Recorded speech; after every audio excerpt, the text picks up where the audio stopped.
Aka gelen ka farkulu ɲɛnajɛ kɛ yɔrɔ dɔ sɔrɔ kaburudon kɔnɔna na nga min ye fitness club o ɲɛma ye ale ka fɔla ni ye yɔrɔ ɲɛnama ye min kan ka matarafa walasa ka se ka kɔrɔya banaw cɛ janya ka bɔ i la. Yɔrɔ min la kolilen don ni kaburu ye Neli Mutanga ni ale si bɛ san 65 la ale ni a jɛɲɔgɔn wɛrɛw olu farala ɲɔgɔn kan ni ka lɛrɛ kelen farikolo ɲɛnajɛ baaraw sigi sen kan min bɛ kɛ dɔnkili sen kɔrɔ. Neli bolo nin waati bɛɛ lajɛlen ni nin tɛ farikolo ɲɛnajɛ gansan ye wa n'a kɛ sababu ye k'ale kisi a ka jabɛti kɛlɛli baaraw la.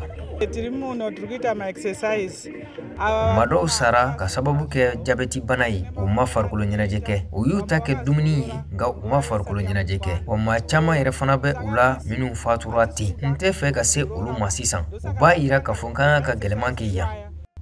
Farikolo ɲɛnajɛ yɔrɔ olu ka dɔgɔ kosɛbɛ kin kɔnɔnaw la. Zimbabwekaw minnu si kɔrɔla olu caman bɛ farikolo ɲɛnajɛ kɛ fan bɛɛ lajɛlen fɛ u bɛ se ka kɛ yɔrɔ min. U ka laɲini ye de ka se ka u ka gɛlɛyaw k'olu gɛn ka bɔ u la i n'a fɔ banaw ni o bɛ dusukun banaw kɔfɔ tansiyɔn banaw fɔ ka taa se jabɛti ma. Suzanne Gomo ale ye musokɔrɔba ye min si bɛ san 64 na ale bɛ ka bana kɛlɛ o min n'a bɛ fɔ ma hypertension ale ni l'arthrite.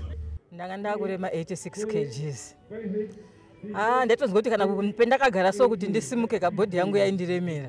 Ne tun ye kilo 86 ye a kun ka gɛlɛn ma ka wuli walima ka ɲinakili hari ka taama n ka so kɔnɔ o kun ka gɛlɛn nka kabini n ye farikolo ɲɛnajɛ in daminɛ n fari fɛgɛyara n bɛ se ka taama sirajan kan bi ne tɛ tɛmɛ kilo 76 kan n ka kɛnɛ kosɛbɛ.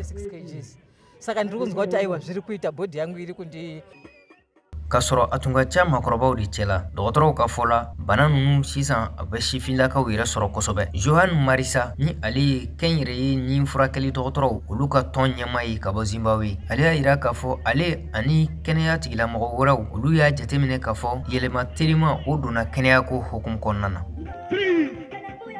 We've noticed a rapid change.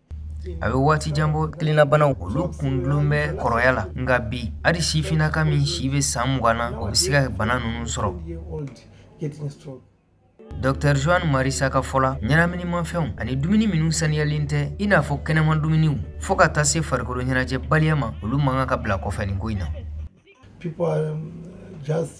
Maaw ɲɛsinnen bɛ telew ma u ka telefoniw fo ka taa se ordinatɛrw ma ni ka ɲina k'a fɔ farikolo ɲɛnajɛ o nafa ka bon kosɛbɛ hadamadenya kɔnɔna na.